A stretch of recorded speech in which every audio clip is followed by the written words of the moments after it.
Lok Sabha ಗೆಲ್ಲೋಕೆ BJP ನಾಯಕರು ಕಸರತ್ತನ್ನ ಮಾಡ್ತಾ ಇದ್ದಾರೆ. ನಾಳೆಯಿಂದ ಮತ್ತೊಂದು ಸುತ್ತಿನ ಬಿಜೆಪಿ ಸರಣಿ ಸಭೆ ನಡೆಯುತ್ತೆ. ಅಭ್ಯರ್ಥಿಗಳ ಆಯ್ಕೆ ಸಂಬಂಧ ಮಹತ್ವದ ಚರ್ಚೆ ಆಗ್ತಾ ಇದೆ. ಜನವರಿ 10ರಿಂದ 13ರವರೆಗೆ ಬಿಜೆಪಿ ಸಭೆ ಆಯೋಜನೆ ಮಾಡಲಾಗಿದೆ. ಬೆಂಗಳೂರಿನ ಖಾಸಗಿ ಹೋಟೆಲ್ನಲ್ಲಿ ಈ ಸಭೆ ನಡೆಯುತ್ತೆ. ಕೋರ್ ಕಮಿಟಿ ಸದಸ್ಯರಿಂದ ಕ್ಷೇತ್ರವಾರು ಅಭಿಪ್ರಾಯ ಸಂಗ್ರಹ ಆಗುತ್ತೆ. ಅಭ್ಯರ್ಥಿಗಳ ಆಯ್ಕೆ ಪ್ರಕ್ರಿಯೆ ಅಧಿಕೃತ ಚಾಲನೆ ನೀಡುವಂತ ಸಾಧ್ಯತೆ ಇದೆ. ಸಭೆಯಲ್ಲಿ ಆಕಾಂಕ್ಷಿಗಳ ಮಾಹಿತಿಯನ್ನ ಕಲೆ ಹಾಕಲಿದ್ದಾರೆ ನಾಯಕರು. ನೋಡಿ, ಬಿಜೆಪಿ ಕೂಡ ಅದೇ ರೀತಿಯಾಗಿ ಲೋಕಸಭಾ ಚುನಾವಣೆಗೆ ತಯಾರಿಯನ್ನ ಮಾಡ್ಕೊಳ್ತಾ ಇದೆ. 3 ದಿನಗಳ ಕಾಲ ಮೀಟಿಂಗ್ ನಡೆಯುತ್ತೆ.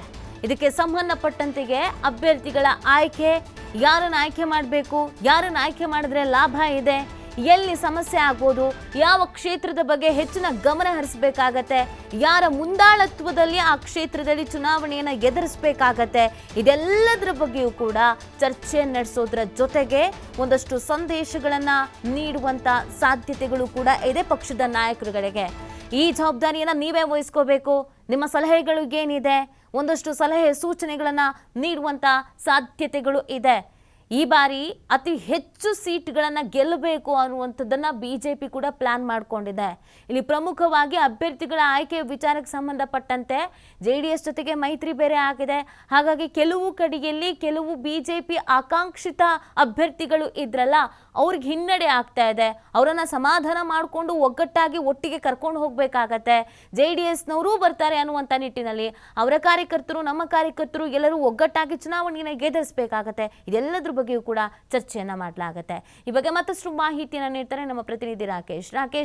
ಲೋಕಸಭಾ ಚುನಾವಣೆಯನ್ನ ಪ್ರತಿ ಪಕ್ಷಗಳು ಕೂಡ ಬಹಳ ಸೀರಿಯಸ್ ಆಗಿ ತೆಗೆದುಕೊಂಡಿರುವಂತದ್ದು. ಈಗ ಆಲ್ರೆಡಿ ಸ್ಟ್ರಾಟಜಿಗಳನ್ನ ಮಾಡ್ತಾ ಇದ್ದಾರೆ. ಈಗ ಆಲ್ರೆಡಿ ಅಖಾಡಕ್ಕೆ ಕೂಡ ಇಳಿದಿದ್ದಾರೆ. ಈಗ ಬಿಜೆಪಿ 3 ದಿನಗಳ ಕಾಲ ಸಭೆಯನ್ನ ನಡೆಸಲಿದೆ. ಈ ಸಭೆಯಲ್ಲಿ ಪ್ರಮುಖವಾಗಿ ಯಾವ ವಿಚಾರವನ್ನ ಚರ್ಚೆ ಮಾಡಲಾಗುತ್ತೆ, ಎಷ್ಟು ಮಹತ್ವ ಪಡ್ಕೊಳ್ತಾ ಇದೆ ಈ ಸಭೆ? ನೀತಿ ಲೋಕಸಭಾ ಚುನಾವಣೆಗೆ ಆಡಳಿತ ಪಕ್ಷ ಕಾಂಗ್ರೆಸ್ಗಿಂತ ಮೊದಲೇ ತಯಾರಿಯನ್ನ ಬಿಜೆಪಿ ಆರಂಭಿಸಿದೆ. ಈ ಬಾರಿ ಮೈತ್ರಿ ಪಕ್ಷದ ಜೊತೆಯಲ್ಲಿ ತನ್ನ ಚುನಾವಣಾ ಅಖಾಡವನ್ನ ಅದು ಸಿದ್ಧಪಡಿಸಿಕೊಳ್ತಾ ಇದೆ. ಈ ಬಾರಿಯ ಚುನಾವಣೆಗೆ ಆಡಳಿತ ಪಕ್ಷಕ್ಕೂ ಮೊದಲೇ ತನ್ನ ಕಾರ್ಯತಂತ್ರವನ್ನು ರೂಪಿಸುವುದಕ್ಕೆ ಬಿಜೆಪಿ ಸರಣಿ ಸಭೆಗಳನ್ನು ಹಮ್ಮಿಕೊಂಡಿದೆ. ನಿನ್ನೆಯ ದಿನ ಒಂದು ಸಭೆಯನ್ನ ಮಾಡಿ ರಾಜ್ಯ ಉಸ್ತುವಾರಿ ನಾಯಕರಾದಂತಹ ಅರುಣ್ ಸಿಂಗ್ ಅವರ ನಾಯಕತ್ವದಲ್ಲಿ ಈ ಸಭೆಯನ್ನ ಮಾಡಲಾಗಿತ್ತು. ಇಲ್ಲಿ ಎಲ್ಲರ ಅಭಿಪ್ರಾಯ ಅನಿಸಿಕೆಗಳನ್ನ ಪಡೆದುಕೊಂಡು ಪಕ್ಷ ಸಂಘಟನಾ ಕಾರ್ಯಚಟುವಟಿಕೆಗಳ ಬಗ್ಗೆ, ಕಾರ್ಯಕ್ರಮಗಳನ್ನು ರೂಪಿಸುವ ಬಗ್ಗೆ ಮತ್ತು 100 ದಿನಗಳ ಮ್ಯಾರಥಾನ್ ಚುನಾವಣಾ ತಯಾರಿಯ ಬಗೆಗಿನ ರೋಡ್ ಮ್ಯಾಪ್ ಅನ್ನು ಕೂಡ ಸಿದ್ಧಪಡಿಸಿಕೊಳ್ಳಲಾಗಿತ್ತು.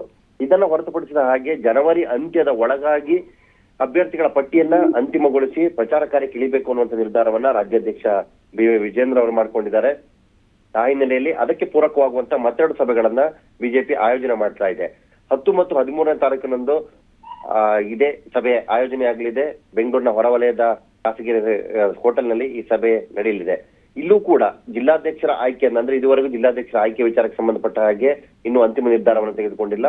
ಮುಂದಿನ ಸಭೆಯ ವೇಳೆಗೆ ಜಿಲ್ಲಾಧ್ಯಕ್ಷರ ಅಂತಿಮಗೊಳಿಸುವ ಪ್ರಕ್ರಿಯೆ ಕೂಡ ಮುಗಿದಿರುತ್ತೆ. ಸೊ ಜಿಲ್ಲಾವಾರು ಕಾರ್ಯಚಟುವಟಿಕೆಗಳನ್ನು ಹಮ್ಮಿಕೊಳ್ಳುವುದು ಮತ್ತು ಪಕ್ಷದ ಪ್ರಗತಿಯ ಕಾರ್ಯಗಳು, ಚುನಾವಣೆಯಲ್ಲಿ ಅಭ್ಯರ್ಥಿಗಳಾಗುವವರನ್ನ ಪಕ್ಷ ಹೇಗೆ ಬೆಂಬಲಿಸಬೇಕು ಅಥವಾ ಮೈತ್ರಿ ಪಕ್ಷದ ಜೊತೆ ಮುಂದುವರಿಯುವಾಗ ಯಾವ ರೀತಿ ಕಾರ್ಯತಂತ್ರಗಳನ್ನು ರೂಪಿಸಬೇಕು ಅನ್ನೋದರ ಬಗ್ಗೆ ಸಭೆಯಲ್ಲಿ ಚರ್ಚೆ ನಡೆಯಲಿದೆ.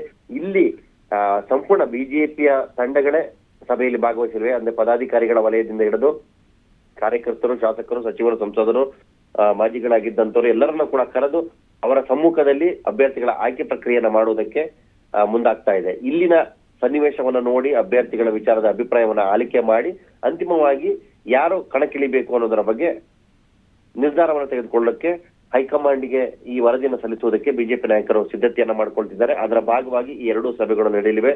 ಒಟ್ಟಾರೆ ಬಿಜೆಪಿ ತಾನು ಅವಧಿಗೂ ಮೊದಲೇ ತನ್ನ ಸಿದ್ಧತೆಯನ್ನ ಮಾಡಿಕೊಂಡು ಘೋಷಣೆ ಆಗುವುದಕ್ಕಿಂತ ಚುನಾವಣೆಯ ಕಾರ್ಯತಂತ್ರಗಳನ್ನ ಆರಂಭದಲ್ಲೇ ತೆಗೆದುಕೊಂಡು ಸೀರಿಯಸ್ ಆಗಿ ಅದರ ಮೇಲೆ ಕ್ರಮವನ್ನು ವಹಿಸಿ 28ಕ್ಕೆ 28 ಸ್ಥಾನಗಳನ್ನ ಗೆಲ್ಲಬೇಕು ಅನ್ನುವಂತ ಹಿರಿಯರು ಕೊಟ್ಟಿರುವ ಟಾಸ್ಕ್ ಅನ್ನ ಪೂರ್ಣಗೊಳಿಸುವುದಕ್ಕೋಸ್ಕರ ಎಲ್ಲ ರೀತಿಯ ಸಿದ್ಧತೆಗಳನ್ನ ಮಾಡ್ಕೊಳ್ತಿದೆ. ಆ ನಿಟ್ಟಿನ ಕಾರ್ಯತಂತ್ರಗಳನ್ನ ಕೂಡ ರೂಪಿಸ್ತಾ ಇದೆ. ಧನ್ಯವಾದ ರಾಕೇಶ್, ತಮ್ಮ ಡೀಟೇಲ್ಸ್ಗಾಗಿ.